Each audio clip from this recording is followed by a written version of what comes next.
The Mr. and Miss Sci-Hi 2020 awarding will start on a few minutes.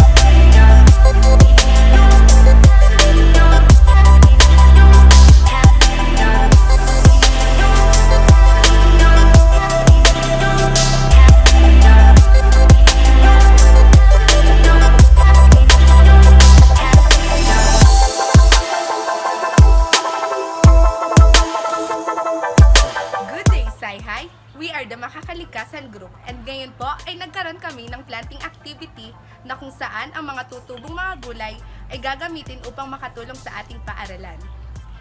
So sa pagtatanim namin ng gulay dito sa ating eskwelahan ay naramdaman namin yung pagod at hirap dahil nagtanim kami sa isang open area at kasabay nun ay mahirap talaga kasi tirik yung araw and kinakailangan namin talagang magtanim dun sa lugar na iyon. Kasabay din ng hirap at pagod na naramdaman namin ay ganun din naman yung naiwan sa amin na happiness kasi nagkaroon kami ng pagkakataon na makapagtanim dito sa ating eskwelahan. At the same time, nagkaroon din kami ng pagkakataon na makapag-iwan ng alaala dito sa school na makakapagbigay benepisyo pa para sa susunod na papasok. Para po sa akin, yung best part po nito ay yung bond po ng candidates na nabuo throughout the SciAc journey. And doon po ako nakakilala ng mga bagong kaibigan. And yung bond po na yun, i-treasure ko po siya sa mga susunod pang mga. For me, the best part of this activity is when we started to plant the seeds because when we harvest it, we can either eat it, sell it, or even share it. So when the time comes, the future generation can appreciate the beauty of the nature.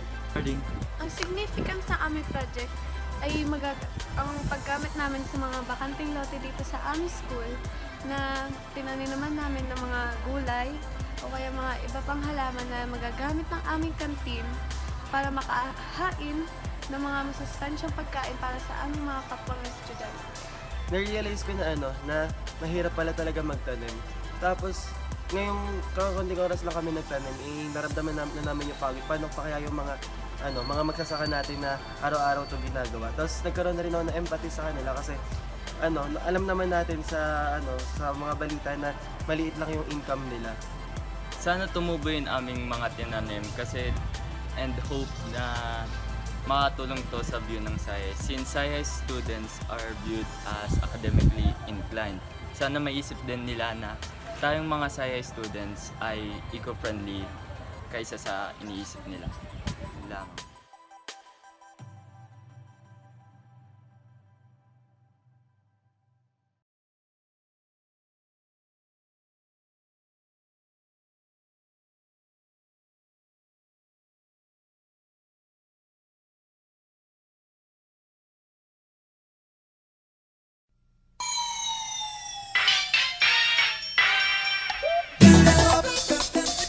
Good day, Sci-Hi. My name is Jemmy Alano. And I am Trinity Malihan. And you are watching the online awarding ceremony of Mr. and Miss Sci-Hi 2020.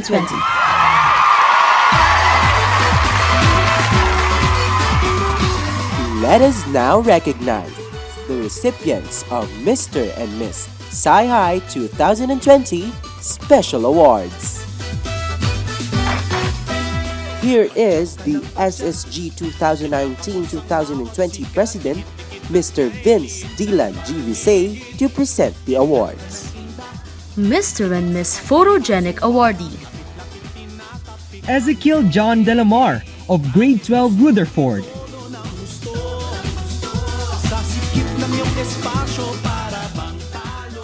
From Grade 10 Einstein, Nadine Arabel Araneta. Mr. and Miss Popularity Awardee, Luis Miguel Hesmundo of Grade 8 Linnaeus.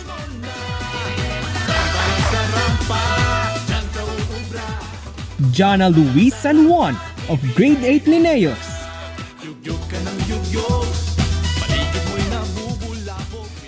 Student's Choice Awardee.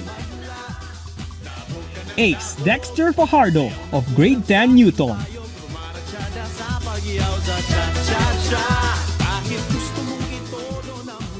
From Grade 12 Faraday, Alia Francesca Fule.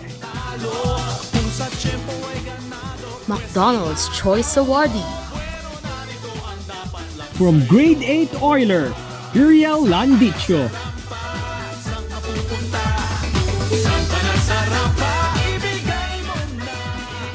From Grade 8 Linnaeus, Jana Luis P. San Juan.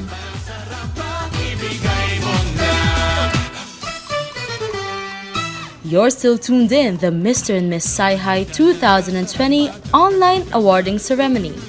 We'll be right back after a short break.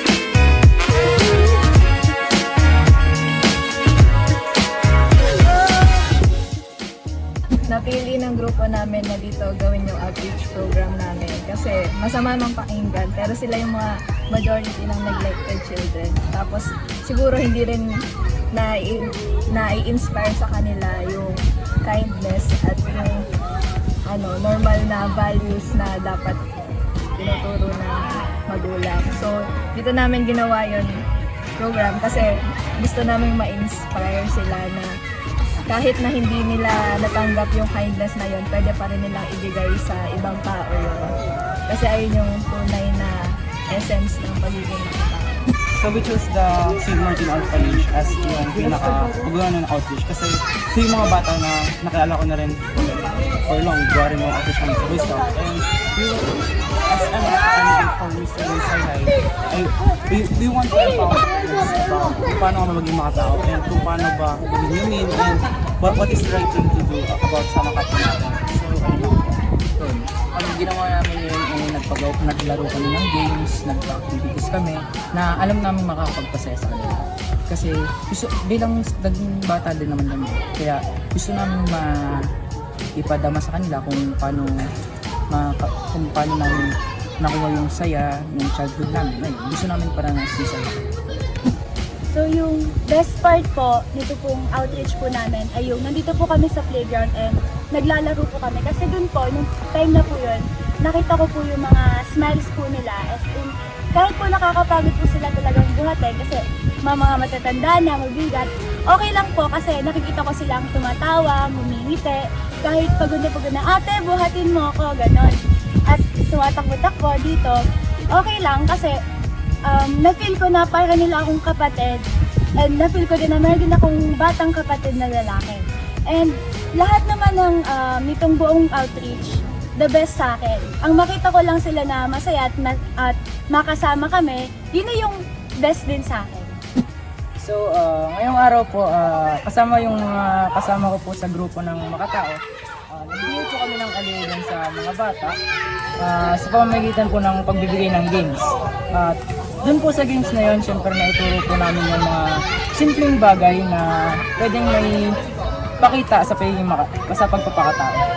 So, isa po doon yung pagmamahal at pagtulong sa kapwa, paggalang sa matatanda, at syempre naituro din po namin yung sa Sci-Hi Act na rin po, yung una po yung pagbati, saka yung palagi, tulad po nung palaging nakangiti kapag yung makipag-interact sa mga bata, makilala sila, sa paglalaro kasama sila, yung stories nila and yung kung paano sila mabuhay everyday, yun po yung best part ng naging activity po namin dito sa St. Martin. Dun sa pag-interact sa mga bata, nalalaman namin yung story ng bawat bata. And dahil doon, may na-realize kami. Na-realize namin na parang hindi lahat ng tao na bibiyayaan, hindi lahat ng tao na nabibigyan ng privilege na magkaroon ng magandang buhay. At sa tingin ko, ayun na yung dapat lagi tayong maging grateful sa kung anumang meron tayo, maliit man o malaking bagay. So, yung para po, napangiti po namin yung mga bata, parang nag-enjoy po sila, and kasi po pag po parang napapangiti po namin yung mga bata, parang nakakagaan po sa loob. And may natutunan po silang mga lessons at may mga magic tricks din po sila natutunan. Ganyan po, yun po. Thank you,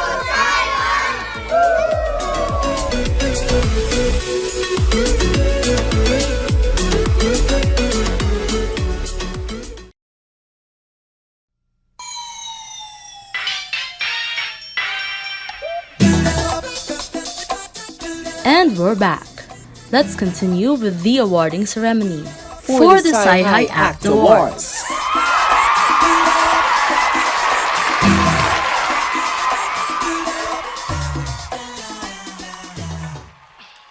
The Reverence Award goes to Nika Espinosa of Grade 11 Laplace. Yugen Award goes to From Grade 12 Rutherford, Ezekiel John Delamar. Benevolence Award goes to Ted Lloyd Danta of Grade 12 Huygens. Jeremiah Award goes to Bea Alyana Banyagale. Again, we'll be right back after a short break.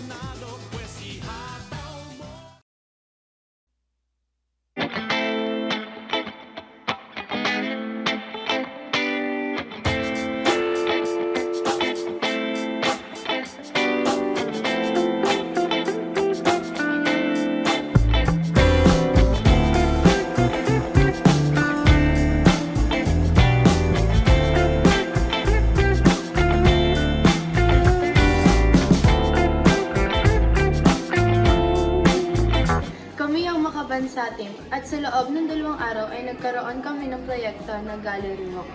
Ang tema nito ay ang pagmamahal sa ating bansang Pilipinas at pinamagatan itong Filipinas. Layunin naming maipakita ang kahalagahan ng kasaysayan ng ating bansang Pilipinas noong sinalakay tayo ng Hapones, Amerikano at ng mga Kastila. So, noong una po kinabahan at na-excite ako kasi sa wakas mapapakita po namin yung pagmamahal sa bansa gamit yung mga visuals, gamit yung gallery walk po namin. Tapos after po, marami po ako natutunan at napag-isip-isip ko rin kung ano kaya yung pwede kong matulong sa bansa para mapaunlad ito at mas maganda pa sa akin, mas mapaganda pa sa kinabukasan. So, napaisip po talaga ako maigi po nung na-realize ko po, nasa mga bansang team po ako. So, sa una po talaga, wala po talaga akong alam sa history. So, tinry ko po talaga yung best na itatak po sa isipan ko para po mas mapadala po sa mga Sci-Hi kids po na maitatak yung mga pagmamahal sa Pilipinas. Ang masasabi ko pong best part po namin sa paggagawa ay yung friendship na nabuo po between po sa amin. Na-overcome po namin yung mga hardships namin as friends. And one of the biggest struggles po is yung misunderstandings. May times po na hindi kami nagkakaintindihan, but friendship grew through those struggles naman po. Yung best part po ng Gallery Walk ay may nakilala po akong mga bagong kaibigan po. Hindi po kasi ako palaging nakikipag-socialize sa ibang tao. Mahihain po kasi ako. Pero natuwa naman po ako dahil marami po akong nakilalang bago.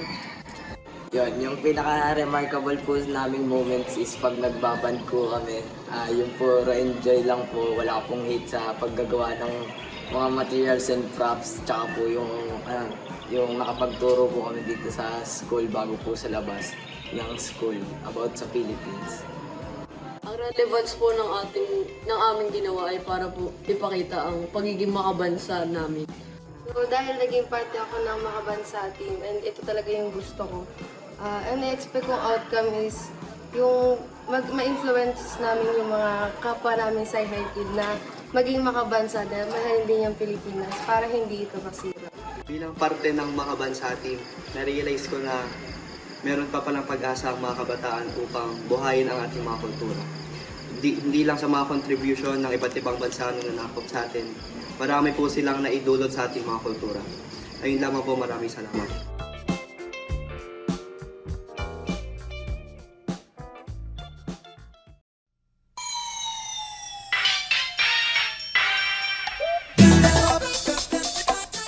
And we're back. Let's continue with the awarding ceremony. Let's now move on to our top solicitors.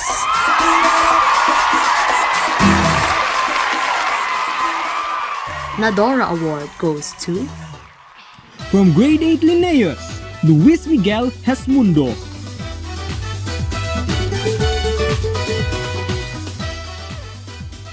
Jasmine Glorioso of Grade 11 Bernoulli.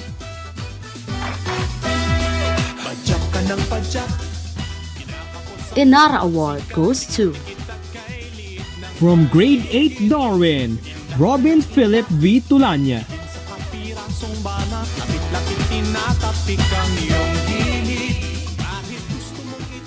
Hailey Harriet G. Lim of Grade 8 Euler.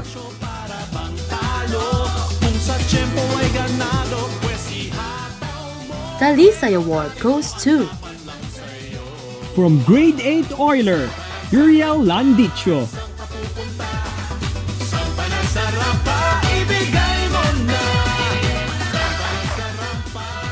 From Grade 8 Linnaeus, Jana Luis P. San Juan.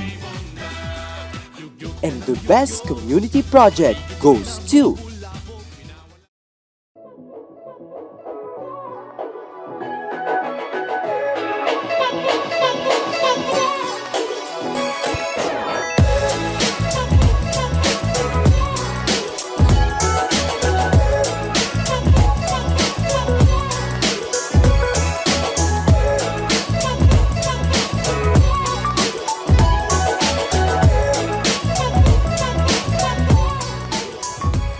Hi, kami po ang Maka-Just Group. Nagpunta po kami dito sa St. Martin de Porres para po mas mapakilala pa po sa kanila si Lord through the kwento po na Fishers of Me. Para po sa akin, yung naging best part dun sa experience ng pagtuturo namin ngayon bilang part ng project namin ng Maka-Just team na sa Technicism ay yung part na nakikita namin na natututo sila at na e-enjoy sila sa ginagawa nila. Lalo na dun sa after namin magturo, dun sa part na nagkikwentuhan na lang kami. Tapos pag after nung kwentuhan namin, pag tinanong namin sila about dun sa tinuro namin, nakikita pa rin namin na nakinig talaga sila. And yun, na natuto talaga sila sa amin. Yun. So, yun po, pinili po namin yung St. Martin de Porres kasi po ay, first of all, dahil po sa Maka-Diyos yung namin. So, ang goal po talaga namin is to mapalagana po yung words ni God and yung gusto po sana namin na mas mas maging malapit sila kay God. So, kung ang itatarget po namin ay yung mga schools na inisip din po kasi namin na meron na din po silang mga particular na lessons or mga klase about God. So, para po mas magiging maganda kung ang itatarget po namin ay yung mga hindi pa halos ganun ka-engage kay God. So, mas mapapalagana po namin yung words para po mas maganda na makita po agad yung objective ng namin. And naisip din po namin na mas maganda po makipag-interact sa mga ganung bata kasi mas kailangan po nila ng attention, mas kailangan po nila ng para po kailangan nila ng time from others na para ma-feel nila na kahit wala silang particular family, meron po silang mga nagmamalasakit sa kanila kahit po sa mga gantong way lang. Naipapakita po namin sa kanila na kahit sa ganto ay may gusto na makita sila or makahalubilo sila. So yung mga activities po na ginawa namin dito ay una po, syempre bilang member po ng Maka-Just na group, nagkwentuhan po kami or tinuruan po namin yung mga bata about sa love or about po kay God. At syempre po, nang dahil po doon, gusto po namin sila na maging malapit po sa Diyos kahit po sila lang magkakasama. Tapos po, after po noon, parang lahat po kami nagka-interact sa isa't isa, naglalaro kami. Tapos, binabasahan namin sila ng mga libro para kahit papaano, ma-feel nila na dedicated kami na magturo sa kanila at makisama sa kanila. At hindi naman sila nabigo na masayahin nila kami. Kaya ayun lang po yung mga activities na ginawa namin. Thank you! Probably the best part for me is actually interacting with the kids. I've learned a thing or two about them, and lalo na nung nalaman ko meron ding mga mahilig mag-drawing like me, parang nakakatuwa lang, nakakabond ako sa kanila kahit paminsan is medyo makulit sila, medyo yung attention span nila is medyo maikli lang, pero nakakatuwa naman kasi kahit hindi ako mahilig sa bata, parang na-enjoy ko yung connection pagkasama sila. Martin po yung napili naming place para i-implement po yung aming yung project po ng aming Makajos team. Kasi po, first of all, objective po talaga namin is sa mga kids po, ituro yung words of God. Lalo na po, age 5 to 12 po yung mga nandito. So, at a very young age, parang mas maano po na yung learnings po na ituturo namin or yung mga naturo na po namin. So, ang naging biggest na po namin challenge, yung pong pakulitan lang po ng mga bata. Pero po, na-resolbahan naman ho, nakisama na lang ho at nakilaro rin ho sa mga bata para ho maano yung...